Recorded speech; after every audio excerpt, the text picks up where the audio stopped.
to be very direct and say, people are conscious about their looks here, and there's a history of body shaming. Someone's fat, the ideal is to be skinny and to just walk up to someone you don't know. It's one thing if you know the person, you say, "Oh, you've gained weight," or you even then it's sensitive.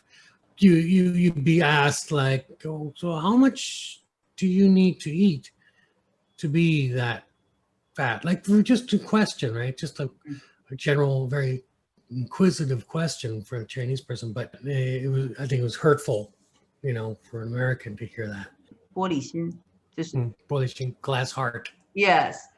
I have like a really strong sense of dignity, or I don't want people to crash my confidence or to hurt me, but they're telling me the truth or they meant well. What should I do? Yeah.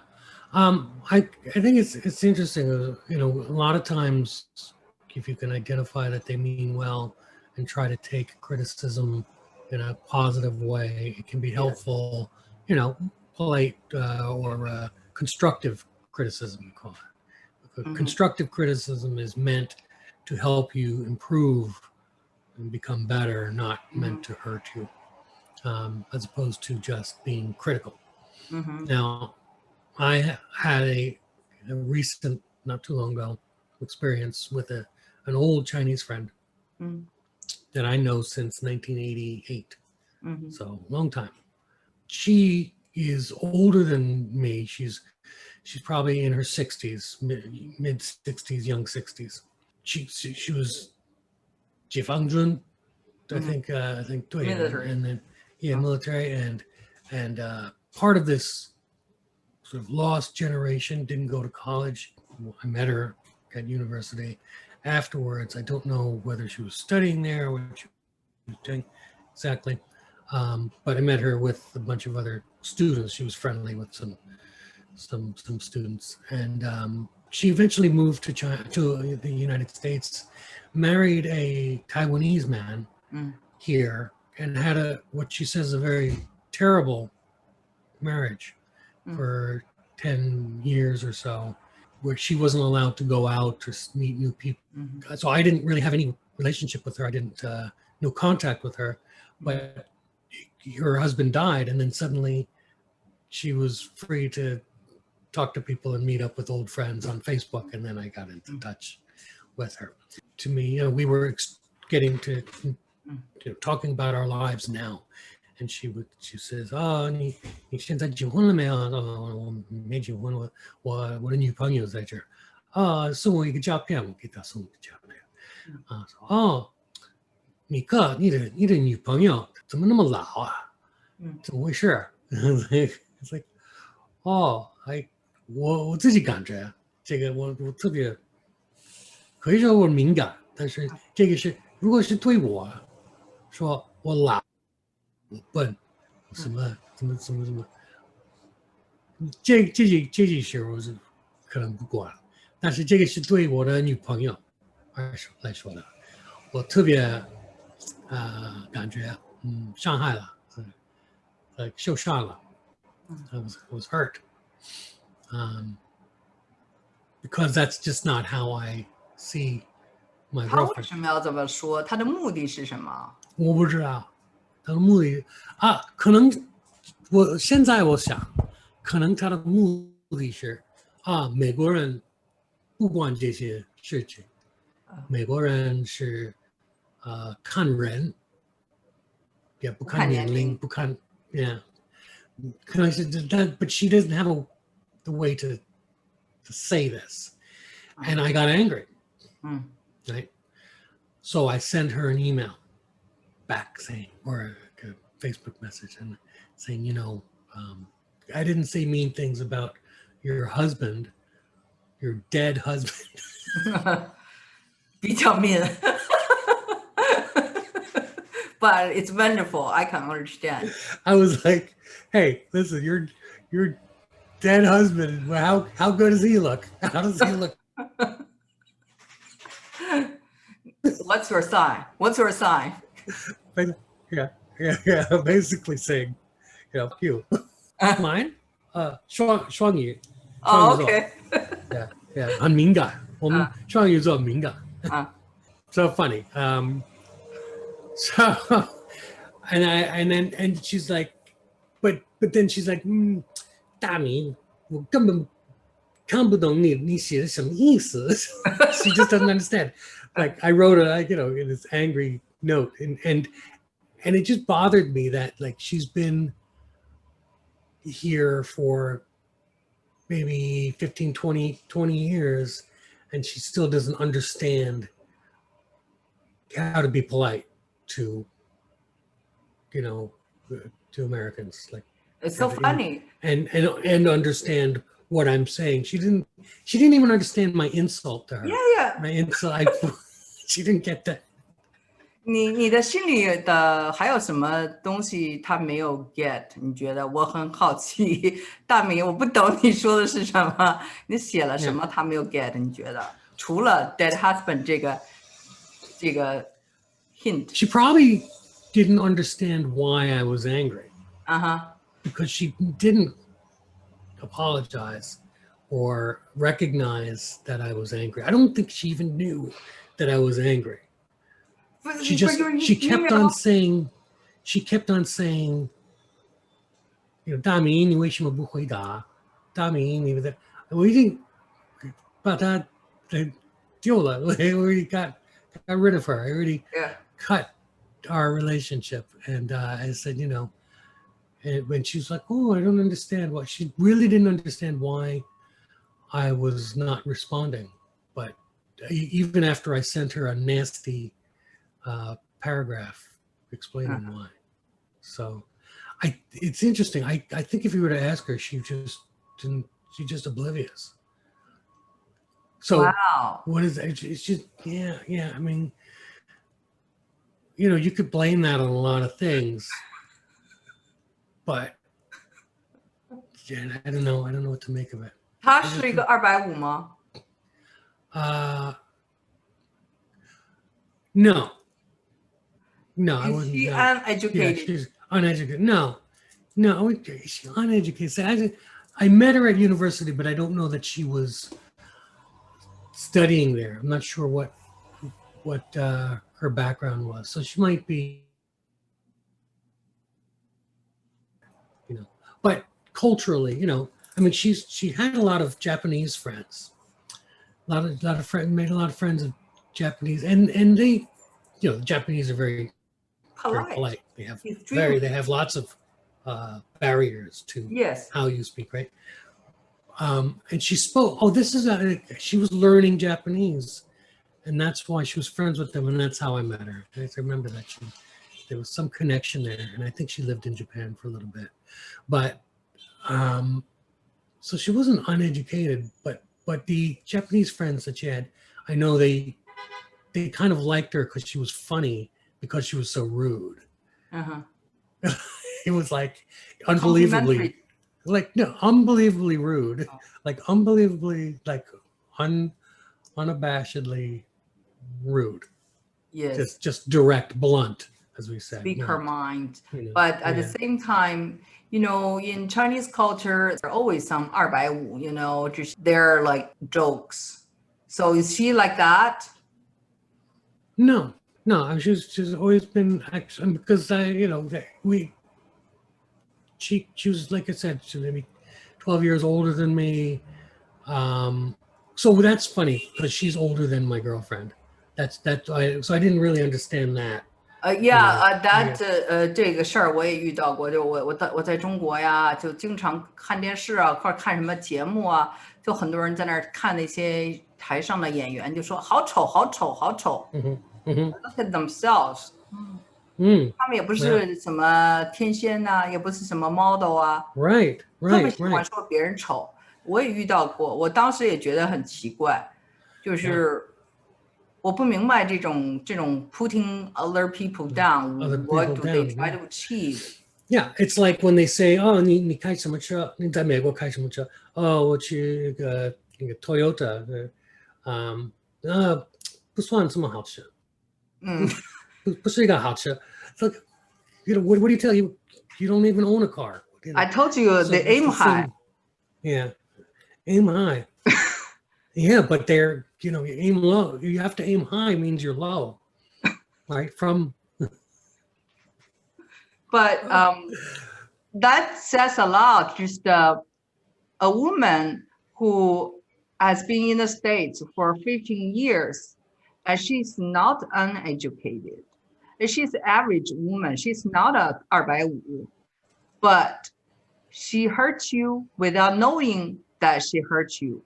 And you wrote her a letter and telling her that she did terrible things and wrong. She didn't get it. She Standard. didn't get how serious it was to your I friendship. mean, So that whole thing is funny, but it's also sad. I just wonder how often it happens between the Chinese and the Americans. Two groups of people. One is that they stick with the Chinese themselves. The other group, but they have the false assumption Americans are very straightforward, very open, or they crack jokes. So maybe they mistake it. They thought that they could say anything. What do you think? yeah, that's interesting. To feel so comfortable, that there may be something to that where they feel that, oh, they're so laid back, they're so, but there are still rules. There are still not, there are rules of engagement. There are customs or common courtesies that we abide by. 我没有在那个时代长大过，我长大的地方都是 Western philosophies, or my father would take me to ballets and we'll listen to symphonies. So was not one drop of rudeness. Yeah. How tough do you have to be? I mean, are we not tough enough? I think there are times when I think, oh, I should be more, more tough or less sensitive about things. In the case of my friendship, I saw less and less value in the friendship. I realized that there wasn't a lot of mutual understanding. She wasn't understanding me and I wasn't understanding her. And so what was the point of going forward? I just thought like I have better Chinese friends who don't insult me regularly, Yes. So that I moved on. But as far as your instance, your example of being thrown, that was clearly a traumatic experience for you as a young child, having money thrown in your face on a bus. That rings with you, and I think it's one of those things that is probably more about them than you. Yes. They're having a bad day. They're misjudging who you were or what you were trying to say or do, and maybe it's best if you could leave that alone. Like I know there are many things that have happened to me that I think back, oh, that time that person was rude to me. And I think about what I did wrong and, how that made me feel. And then I realize, if I think about it, it's really, that person probably doesn't remember it. They probably didn't either. Maybe, for them, it was one of many such instances. Maybe that person did that to lots of people and doesn't remember you. It wasn't a personal thing for you, Annie Wang. It was more just something they were dealing with, and you don't know. See, sometimes you don't know why people are rude to you. People are rude in New York, but people say that New Yorkers are rude compared to other Americans, and there's a certain brusqueness to New York because you have to get where you're going without too many people asking you questions, asking you for money or asking you for help or trying to rip you off or cheat you somehow. So you keep your eyes low and you move and people say hello, excuse me, they need directions. You keep moving, you ignore them, because if you do stop, they're going to say, do you have a couple dollars for the bus? And then occasionally I do see that, and I'm happy to help people out, but you can't do that all day. You can't Yes. just go around giving away money away. So you move, and you just you ignore people. That's a tactic for getting through your day in a big city. I think New Yorkers are good because they're so real. And, when I go to New York, compare the rudeness with the plastic smiles from California, I feel like New Yorkers are just about right. Maybe some people in China, they're too real, and some people in California are too polite and too plastic. So New York is just about right to me. Sometimes people are so nice, so polite, you don't know what they're thinking. And then you don't believe them. You don't know where to start a conversation. You don't know if they can ever be your friend. But I also want to go back to the English language we love so much. There's so many language sensitivity. Just when you say things, you don't want to be rude. These usages and these ways of speaking around things. But they're just not used a lot in daily culture, daily work and life, because everybody's so busy and trying to get through the day, get things done. Direct is easier, to be very quick and blunt. But there are different ways of asking for things that like when people say, like, if you go to, say, you want to get an ice cream, you want to buy ice cream, you could say, give me an ice cream cone. Give me is just give it to me. Give me an ice cream cone. All right, that's a demand, but you could also say, I would like to have an ice cream cone. Now, then it's up to them to give it to you. You're just saying, I'd like to have it. I don't know if I'm getting one. Maybe I'll get one.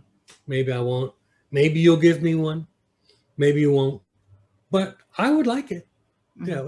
It's just putting it out there. And of course the person, okay, well, sure. Here's your ice cream cup. But you see a lot of younger people just walking in stores and saying, give me this, give me that, give me this, give me that. Or I'll have this. That's fine. It's not impolite, really. I'll have a pizza, or I'll have, when you're ordering a meal at the in a restaurant, you'll say, I will have the beef, or I will have the fish dish, something like that. Which is very strange for Chinese as well, because like you'll have the one dish, right? I will have the fish, not many fishes and many types of vegetables and things. Just the way we order is different. But so it's not impolite to say, I will have this, because you're just trying to expedite an order. But there are ways to ask for things that are a little more kind of convoluted. It's perfectly polite to say, I will have the fish, when she's, because they're asking for your order. So that's okay. But give me this, give me that. No, not too good. That's but people use that still. They say the gimme. If you go to like a pizza place, parlor, people say, "Oh, give me 2 slices of pepperoni pizza." They say that. It's not the most polite way, but you can do it to, it's very informal. How do you reject people? Now, rejection is an art. To reject a proposal of like a date, I think you have to be clear. The old days we'd say the cliche was, "Oh, I'm washing my hair that night," as if that it was only that was back when you might only wash your hair once a week. But now you'd say, I'm engaged, or I'm sorry, I'm not interested. That's very, actually, kind of, I'm sorry, I'm not interested is pretty straightforward, and I don't think it's impolite. Okay. Yeah. So what about in the regular setting? You might say, "Oh, I have plans that night, so I'm busy elsewhere," or I'm unable to go. I mean, they don't need to know why. I'm not gonna be able to make it. You might have work to do at home. It's none of their business really Mhm. what your reason is. If they're a close friend, they may ask you, "Oh, what are you doing? Oh, where are you going to be?" It's like, well, and then you have to make something up. Oh, my Aunt Marcy's coming to visit, and I gotta clean her toenails. But something. But if you don't know them too well, and they're just kind of asking you, you'll be like, "Oh, I'm busy that night." Might be busy staying home sleeping. Um, it's none of their business what you're busy doing. But it shouldn't be too difficult to. If someone pesters you, they have really no reason or right to Uh-huh. pester you. So, I see. What about if you disagree with someone? you know, often conversations where you're not coming to an agreement, and if you're arguing, or you can see that it's going nowhere, we common expression these days is to say, let's agree to disagree. Mm-hmm. It means let's agree, understand that we have different points of views and we're not going to agree with each other. Mm-hmm. And that's just the way it is. I'm not going to try to persuade you, Okay. and you're not going to persuade me. So that's one way. You can always try to convince someone that you're right, but sometimes that doesn't work. What about do you say So something like with all due respect? with all due respect, that's a good one. Yeah, Oh, it means I still respect you as a person, but I disagree with what you're saying. So when with people, all the respect that is yeah. due to you Mm. by nature of our friendship for who you are. When people say something like it's interesting, that means they don't agree with you, right? It means they're thinking about it, or it can mean that they don't agree with you. It's interesting as a word that is often used to mean I don't agree, or I never thought of it that way, or you're wrong, but I find it interesting that you think that way. Uh-huh. Or sometimes people use interesting for like, "Oh, I made this cake. Try this cake. What do you think?" And you try the cake. "Oh, it's interesting. It means it's not great." It's different. It's different. Different is more directly negative than interesting. Okay. But it depends on, because you could say, "Oh, it's different, but I like it."